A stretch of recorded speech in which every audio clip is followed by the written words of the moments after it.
There was an idea that Utah would go undefeated and make the college football playoff unscathed in Big 12 play. Then they lost to Arizona. How did that happen, and where do they go next? This is a Locked On Big 12, Locked On Utes crossover.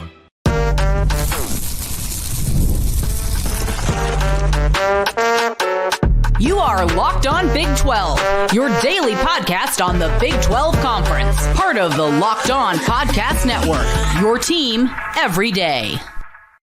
Happy Wednesday, everybody. Welcome to Locked On Big 12. I'm Drake Toll from America's #1 Big 12 podcast, Locked On Big 12. Thank you for making this show your first listen every single day. And if it's not your first listen every single day, I hope it's Locked On Utes with JT Wistersill, who is right there. If you hit subscribe, we get to keep our jobs. We're going to go through how Utah lost to Arizona, and if Cam Rising comes back, that's a big if now, because no one ever really knows. Will Utah turn things around? We will also, in the middle segment, get into the analytics of BYU and Utah. They might be the two best teams in the Big 12 conference. They're two of the best 3 or 4. Who is better of the two? And we'll close this out by talking NIL to college football playoff berths. Are we seeing what we love, the sport we love, ruined? Off the riff, JT, you've said it on your show. All week you've been justifying where Utah was good, defensively especially, trying to make up where Utah was bad offensively. Now, 4 days removed from the loss to Arizona, why did it happen? I think inefficiency in the red zone. I mean, you go your first 3 trips, you make it into the red zone, not just into the red zone, but into the top 10. Can I ask you, were you upset? Immediately interrupt you. By the way, I'm not here to rag on Utah. Genuinely, the more Utah wins, if they win a national championship, it's with the Big 12 logo on their jerseys. That's a good thing. Do you think it was the aggressiveness in the red zone, the play calling? What was it? Because that early 4th down, you're like, oh, that's not good. And that felt like it set a tone. I felt like they were just too conservative, just not creative enough. I mean, I just feel like this Utah's team is an offense that I wish they utilized more motion, and even the plays they do call, right? Like, let's look at the second 4th down. They got stopped inside the 5. That's RPO to Caleb Lohner. Caleb Lohner's done nice things. He has not been a full-time football player for a year. I don't want a 4th down with the only pass option on that play outside of a handoff to Mekhi Bernard going to Caleb Lohner there. And look, it gets harder to execute in the red zone because the field shrinks. And that's what we saw with a backup quarterback. Isaac Wilson struggled. He did, especially I will say in the red zone as well, though. That's where his playmakers did leave him down. There are plays where even Brock Osweiler says he's on the call. Guys aren't open. So that's on Andy Ludwig for not being creative enough. That's on Isaac for when those like the pass to Caleb Lohner. Didn't love the play call. Didn't really even give Lohner a chance, though, when you don't throw that ball high enough. So it was the biggest thing was the red zone. I'm not that concerned about the defense because I know that Noah Fafita went in there and look, he made big plays, but like he looked like the Noah Fafita of old. I think I fell for, in my preview of the game, looking at this Arizona team through the first 3 weeks and going, that's who they are for sure. I give them credit. They improved over the bye week. Look at the way their offensive line was able to generate movement on one of the best front sevens in what I truly believe is college football. 160 rushing yards for Arizona over that after you had under 60 against Kansas State. That's just credit to them for making plays. Noah Fafita made some under pressure that were incredible, and Isaac Wilson was unable to. It's going to be really hard for Utah to achieve their goals if Cam Rising does not come back. Yeah, my first takeaway from this was not, Utah's defense let them down. It was definitely the opposite, where Andy Ludwig and the offense couldn't put it together. And I was so surprised by that based on against Oklahoma State, how well that Isaac Wilson managed the game. Was he a world beater, game changer, what Cam Rising is supposed to be for Utah? No, of course not. But he managed the game and he won in Stillwater. Here, 20 for 40. 2 interceptions, a QBR per ESPN of 18.4. Is this on Isaac Wilson or Andy Ludwig more? Oh, that's a great question. I'm going to say Isaac Wilson, though, as much as I wish Andy Ludwig would have been better. There are plays in the game where a player is open and Isaac Wilson failed to hit him. I do feel like that Isaac felt the pressure, and also like the interception he threw. I mean, it's just brutal. I mean, he threw it right to the guy. He was trying to sail it over his head, but he just totally missed it. Those are the plays, even though I want more from Andy Ludwig, I felt like there were still opportunities there, and Isaac didn't capitalize on them. And that you saw that, look, we're learning what Oklahoma State is, right? I think they're a middle tier Big 12 team, and their defense offense obviously is, that's it's not ideal.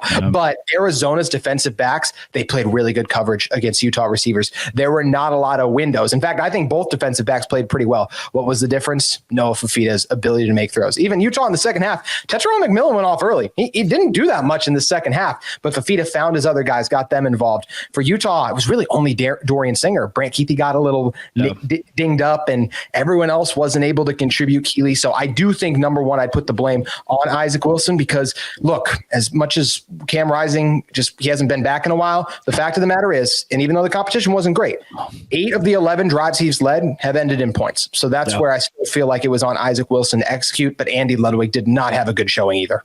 I asked on my show this week if Cam Rising's the greatest grift in college football history, from a truck to NIL to everything. Like, where is the kid? And so many Utah fans were in the comments like, yeah, at this point, we're all questioning, where is Cam Rising if he returns? And we genuinely don't know. There's no rhetoric that could prove he'll come back until we see him on the football field. If he returns, does that make Utah just as good as the hype they had a week ago?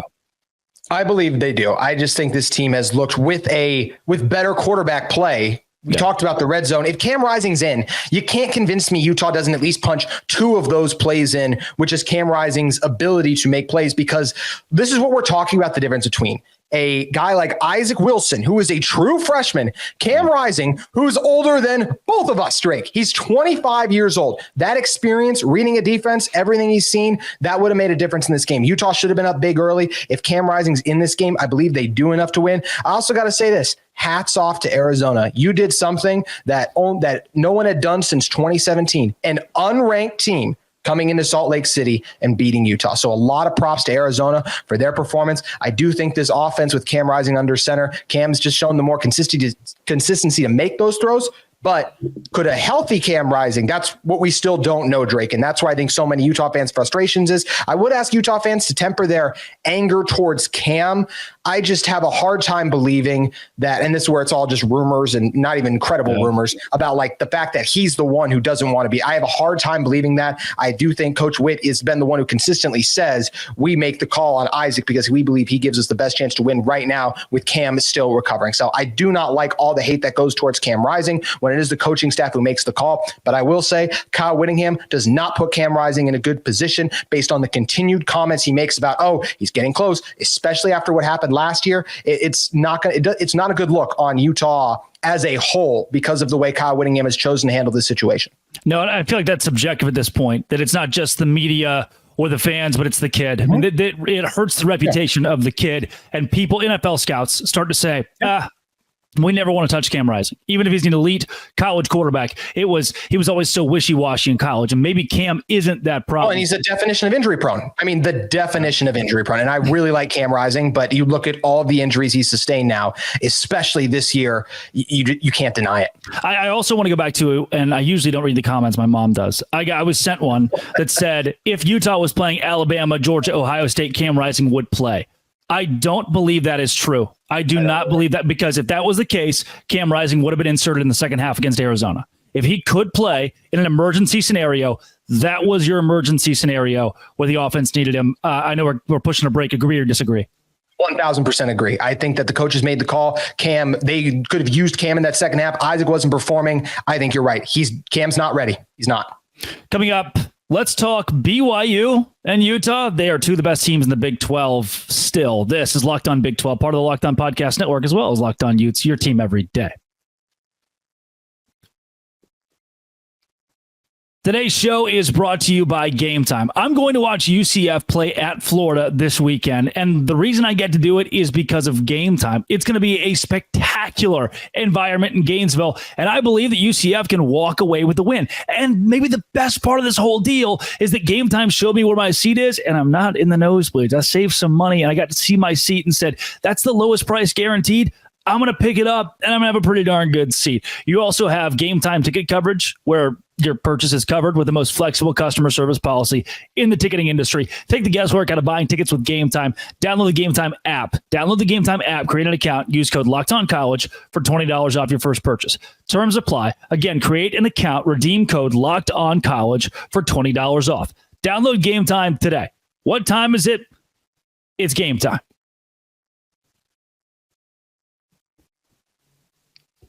JT Wister still of Locked On Utes. I want to go back and forth a bit here because so many people are now high on BYU. And if you're going to create a Locked On Big 12 or any Big 12 power rankings, you're putting the Cougars above the Utes, which is something that none of us ever expected to do over the course of the season. But by virtue of them being 5-0, BYU has earned some flowers. We'll get into the analytics of whether or not BYU would beat Utah because they look very good for BYU, oddly enough. But I want to know, just off the what you've seen, the eye test, would Utah confidently beat BYU, and especially in Rice-Eccles Stadium, where that game will be played? Not confidently. I'll say that right off the bat. BYU, you guys proved me wrong already. I even said you'd lose to Baylor. I've been incredibly impressed with the Cougars and the ability they have to find ways to win. So a ton of credit to what Kalani Sitake and this BYU team has done, already surpassing all the expectations that have been set for them. I do. Drake, we'll talk about why. I'm excited to hear your analytics. I still feel confident in this Utah team in their matchup against BYU. BYU has proved they are one of the best teams in this conference. But just as every single team is the case with every single team in this conference, I have major questions about BYU still, and I'll illustrate why in a moment. College Football Insiders. This guy is Stats O War on Twitter. And many of you have seen him because he does the Did We Get Beat That Bad graph every week that shows you whether or not you actually pounded the opposing team or got pounded yourself. And he does deep analytics of every possible matchup in college football. You can create your own. He has BYU. This is not himself, but rather the computer, the algorithm, the analytics. BYU a 74% chance to beat Utah. 28-20 being the final simulated score of that game. Reason being, Utah is defensively 55th EPA against the rush this season in the nation, 23rd against the pass. So the pass defense analytically has been much better than the rush defense. Then for BYU, their offense now is 27th in balance in the rushing game. They found footing there because of the use of different athletes and even freshmen that have stepped up. Now, one thing that I think bodes really well for Utah analytically is their third and fourth down success. Did you know, JT? Defensively, Utah is 10th in the nation, 28% allowed percentage on third and fourth down against opposing offenses. Third and fourth, Utah will shut you down. BYU offensively, 113th conversion percentage on those downs. That's not very good. But where the big discrepancy is while the Utah defense grades better than the BYU offense, the BYU defense grades way better than the Utah offense. That's where I think this matchup could get dicey in a couple weeks, especially if this Utah team doesn't have Cam Rising back or Brant Keithy's not 100%. I mean, Caleb Lohner has been good. You mentioned this earlier, yes, but he's not Brant Keithy. For BYU defensively, they're 15th in the country against the rush, 7th against the pass. And Utah has the 68th best rushing offense in America, the 85th best passing offense in America. I'm just worried. And the third and fourth down success, BYU 31st on defense, Utah 109th on offense. What I'm worried about is this turns into a defensive 13-10 game. And especially then, I don't have the confidence that Utah will win that game 9 out of 10 times, as I would have said in the preseason. I think it's absolutely fair when you look at the way this offense has looked with Isaac Wilson at times. Which it's me. I know, I get it. Everybody's like, oh, he's the BYU. Those are like numbers. I am reading you numbers from a graph that shows me how these two teams have graded all year long, and the Utah offense has just been like that. And it's interesting, some of the numbers, right? Because I should have checked before. Mekhi Bernard going into last week was one of the top running backs in the nation. So I am surprised that Utah graded that low with rushing. And I do have confidence in Utah's run game. I felt like they got away from it in the second half because they fell behind and they put the game on Isaac's shoulders, which is where things got out of hand. But look, this is going to be a really good matchup right now. And this is where the Cam Rising factor could really tip the scales in Utah's favor if he's healthy. And I still find it hard to believe Utah's going to lose multiple games at Rice-Eccles Stadium, but I've already been wrong ones on that before, so we'll see. Here's my thing with BYU. The offense has obviously looked better than Utah's, but as of late, I don't love how they haven't convincingly beat a team with their offensive performance. You might be saying, what do you mean by that? They blew out Kansas State. Well, the first 4 touchdowns they scored in that game, fumble recovery, short field off an interception, both times, then the punt return touchdown. That's not you can't win that way week after week. Well, then you might be saying, hey, JT, look at what we did against Baylor. Yes, you got off to a really hot start against Baylor in Waco. Impressive. You didn't put them away. You completely let them back in the game. After the first quarter, they outscored you. I give you guys credit for going up in the first quarter and BYU, you guys are really good, but you have not had that performance.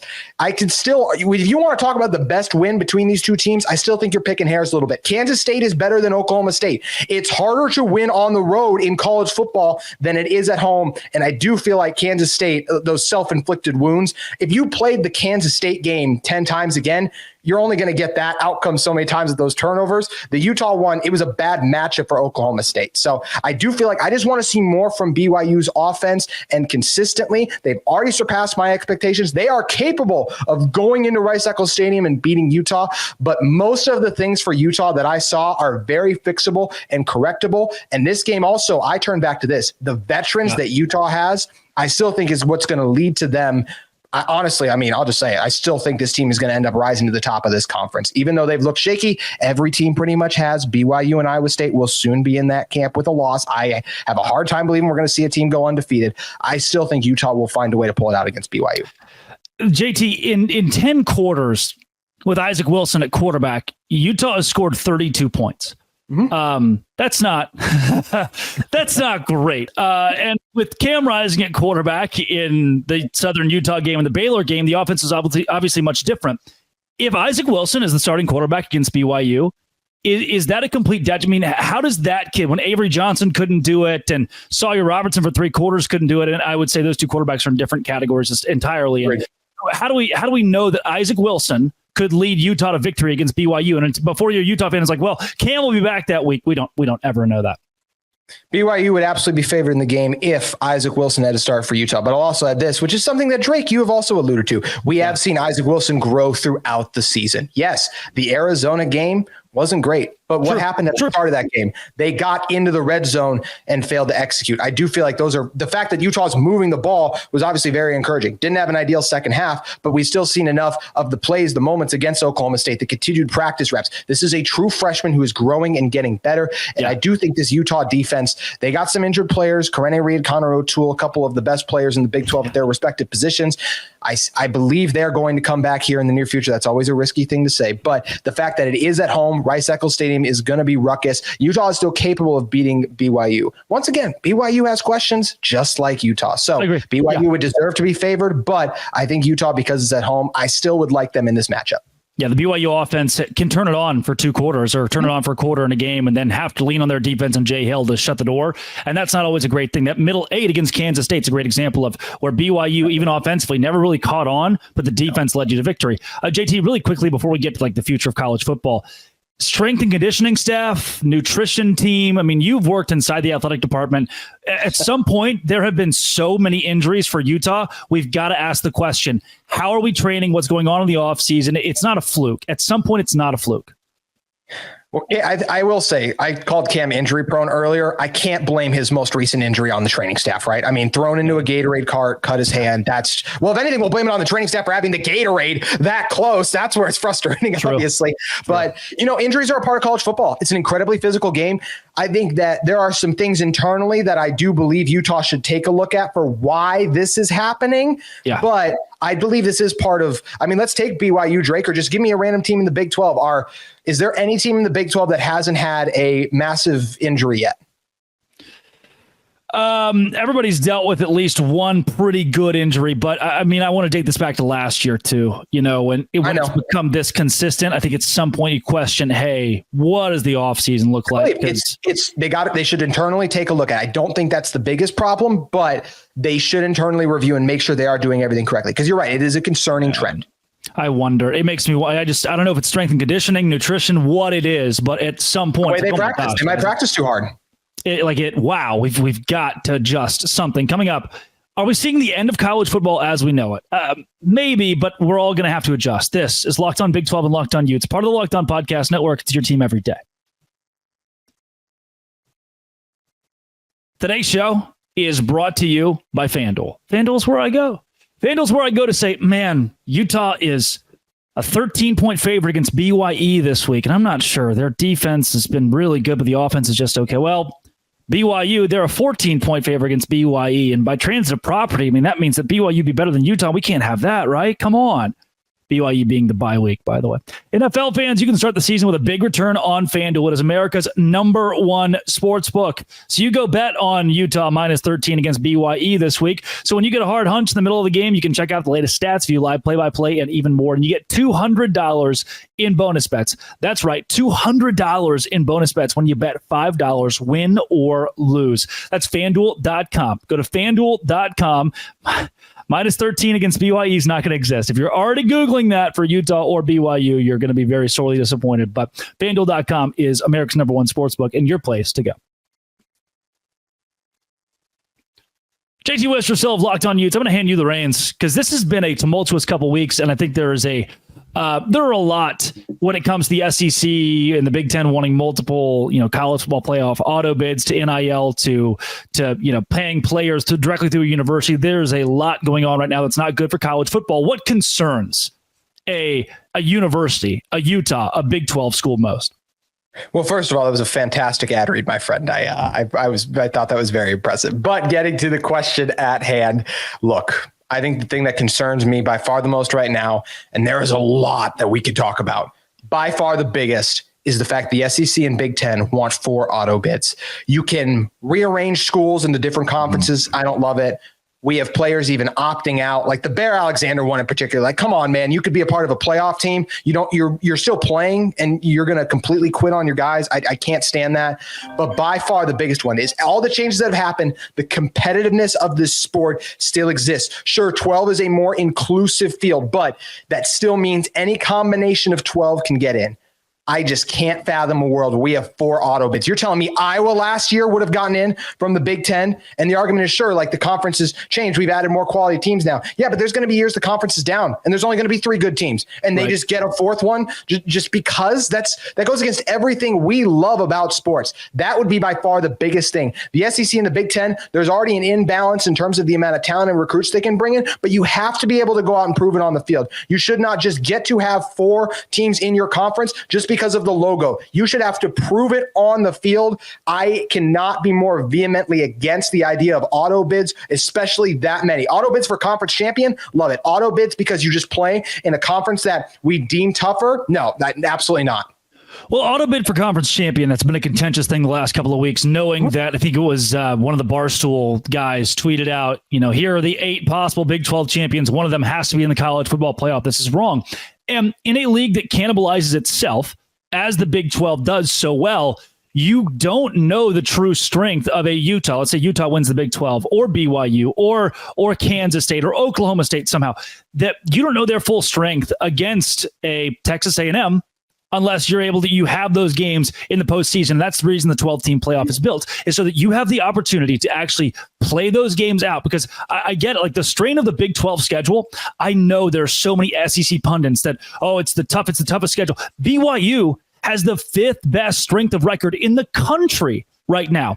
In the SEC, you can get a 3-game break of Vanderbilt, Mississippi State, and South Alabama, and a bye week where you can get a month of not playing football. And that's Florida after that. Yeah, and Florida after that. It's very tough. Arkansas, it's very tough to get away with that in the Big 12. And more so, and this might tick some people off. I think Missouri is probably the 4th best team in the SEC right now. I would put Missouri in that category. Maybe Ole Miss. It could be right there as well. 4th best team in the SEC. And then right, the Big 12 guy would want to say, I don't know if they could be the #1 team in the Big 12. That's not the argument. What the SEC wants, they want 4 auto bids. They don't want to just beat the 1st best team in the Big 12. They want to beat, the 3rd, 4th best team in the Big 12 and show that, hey, we deserve to get a ton in no matter what because we would beat the back end of the Big 12. That's the argument from the SEC. What I say is Colorado, Missouri square off tomorrow.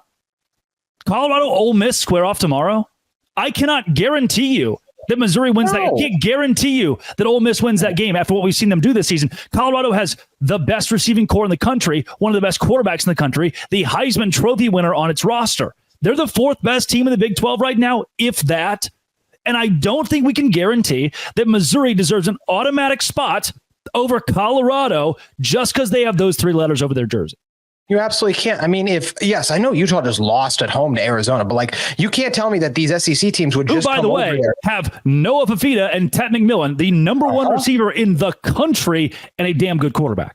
A really good quarterback. So you can't just tell me that an SEC team would just waltz into Utah because they're an SEC team. You know what SEC team thought they could do that? Florida last year. And even with backup quarterbacks, Utah still mopped the floor with them. It is hard to win on the road in college football, no matter where you go, no matter who you play at. We saw Mississippi State already lose. We saw Alabama struggle even against a USF a few weeks ago. So like this stuff happens. You can't just say, oh, just because we're this team or we're this logo, like we're automatically better. No, you have to prove and you have to play it out on the field. And I just think it's so insane that just because like, oh, your logo says Ohio State, your logo says, how did Michigan do against Texas? I mean, isn't that where I like that we can actually see that, how they fare? And I know it's Big Ten versus SEC, but this is an example of like when you play quality opponents, like you're going to lose those games. It doesn't matter where they come from. There's not TCU, Michigan, if you really want to. I mean, TCU, Michigan, exactly. Yeah. So the fact that we could be stripping the sport of that competitiveness and like having to prove it on the field, and just because of a logo, you automatically get in. It just feels so icky, so awful. And that's the stuff where we're really tearing apart the fathom of what we love about the game, the competitiveness. The idea that if there were two Big 12 teams that went undefeated, like it wouldn't be, and then like one won the conference title, the other didn't. Like it shouldn't even be a question about the other one getting it. And like with the things they're trying to do with all these auto bids and everything, it would absolutely make it a question. And there's going to be years you get undeserving teams in. So I can't say enough. I really don't use the word hate much on my show, but I can't even tell you how much I hate this idea that you, just because you have this logo, then you get to get in there. Even if you lost, like there's been years where Penn State, and that, yeah, sure, some of them they deserve to get in, but like if Penn State loses like 4 games and it's like, well, they beat these other Big Ten teams, but they're 0-5 against like their highest ranked opponents. No, they shouldn't get into me. So that's where I really can't stand this. And there's a lot of issues facing college football right now, but to me, this would be the one that would really ruin it.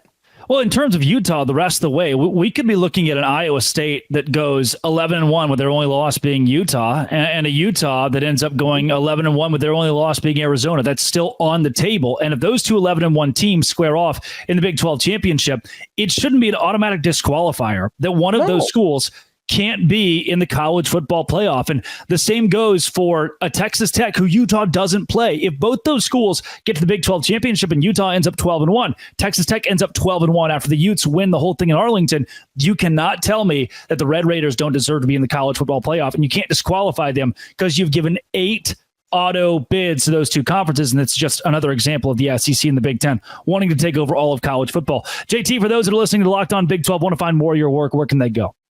You guys can head over to Locked On Utes. I'm available on social media at Locked On Utes or at JT Wistersill as well. And Drake, it is a blast being on one of the 40 best football podcasts in America. Congrats, my friend. Yes. I love it. Oh, it's so fun. That is JT Wistersill. This has been, it always will be, Locked On. Thanks for making it your first listen every single day. Utes and Dose Grande.